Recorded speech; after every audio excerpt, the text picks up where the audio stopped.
Class 10th chapter 9th exercise है 39.1 जिसका question है साढ़े को 11th। सो क्वेश्चन के साढ़े कोल की है तो ध्यान नाल समझना है। एक साढ़े को टावर दिता गया है। सो टावर साढ़े को किहड़ा है ए बी, ये है साढ़े को एक टीवी टावर। सो हुण ये जिहड़ा टावर है एक नहर के तट ते है, ठीक है। मतलब कि ये पॉइंट जिहड़ा है एक नहर का पॉइंट है, नहर का तट है। सो इत्थे एक टावर है।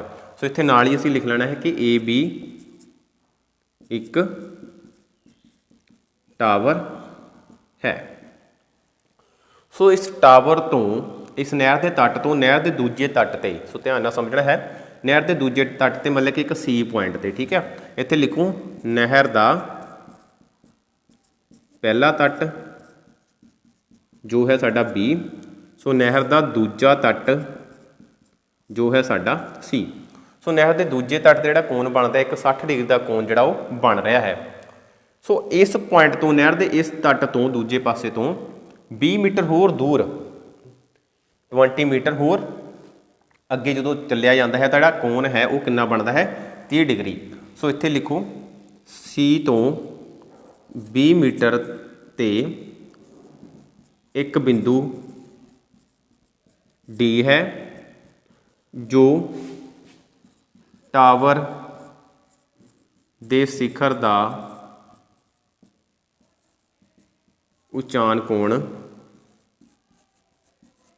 30 डिग्री बनाउंदा है, ठीक है। इत्थे पॉइंट डी है, ये कितना शिखर का उचान कोण बनाउंदा है 30 डिग्री। सो असीं पता ही करना है कि टावर की उचाई, इसका मतलब एक तो असीं ये पता करनी है, ये भी एक टावर है, सो साडे कोल पता करना है। दूसरा असीं नहर की चौड़ाई पता करनी है।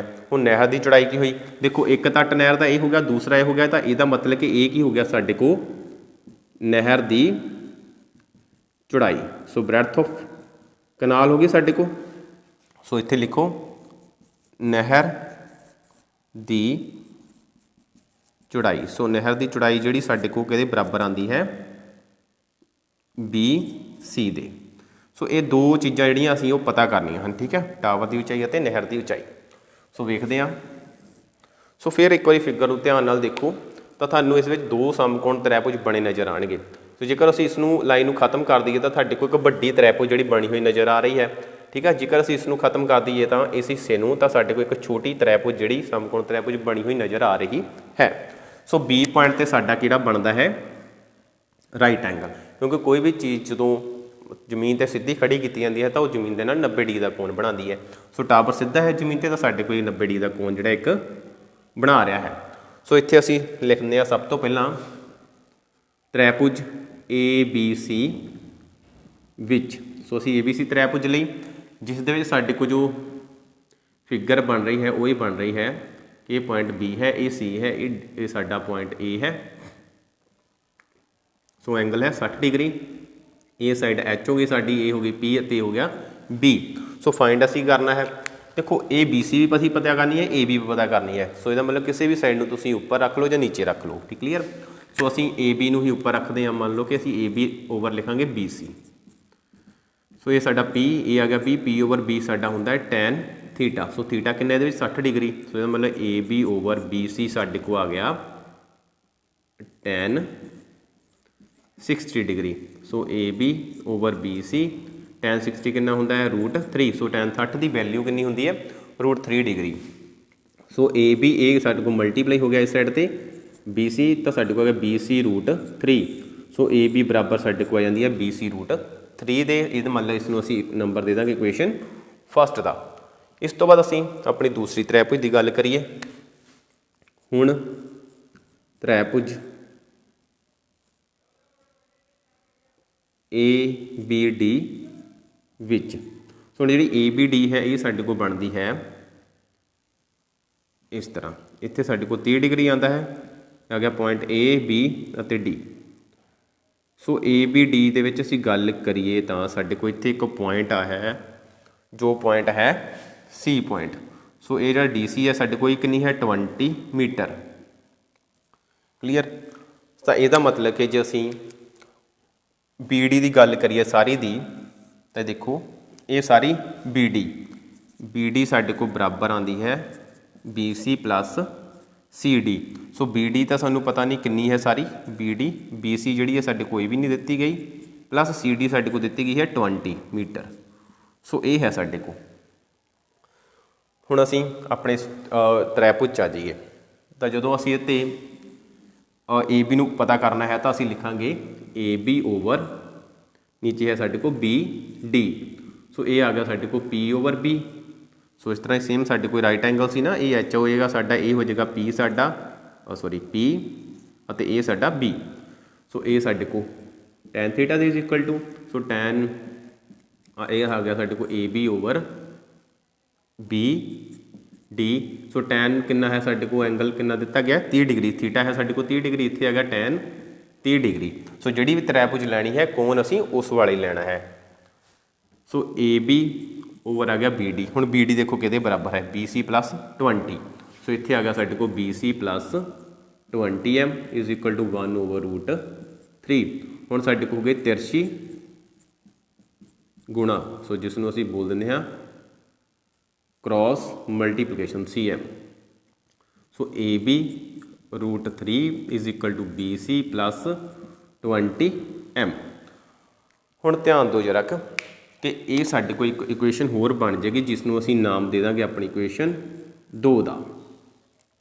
हुण एक AB आया साडे को रूट 3 BC प्लस 20 मीटर। ये फस्ट इक्वेशन देखो AB बराबर BC रूट 3 मीटर।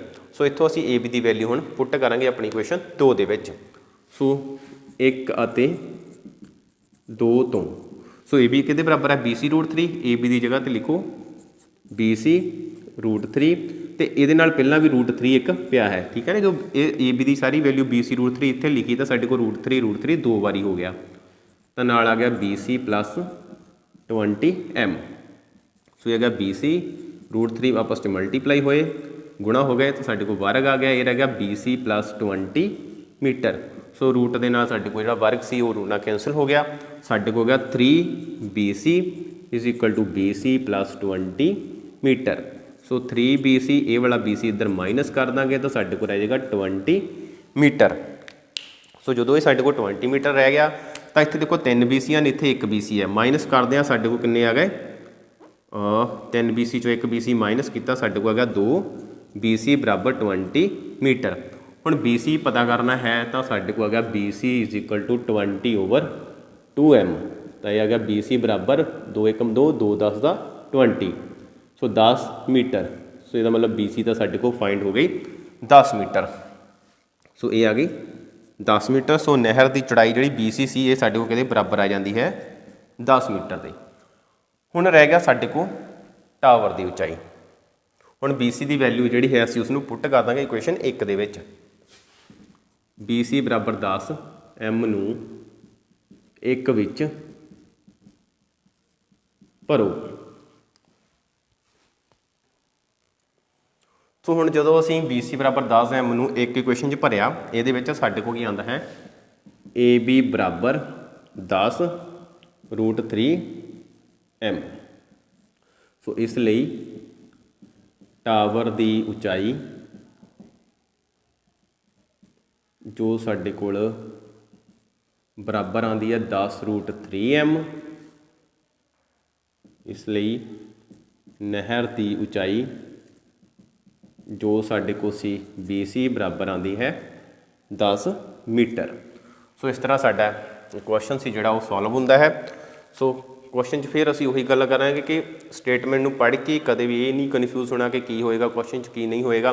चलो ये तुहानूं जिहड़ी फिगर सी गिवन भी दी गई सी, पर तुसीं सब तो पहला फिगर नूं बनाना कोशिश करनी है। जो फिगर बन गई तो उस तो बाद उसके पॉइंट सारे लिखोगे किहड़ी चीज़ किस चीज़ नूं दर्शा रही है।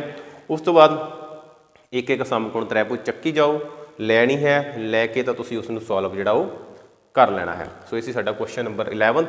सो मिलते हैं next class they which question 12 के नाल। Thank you.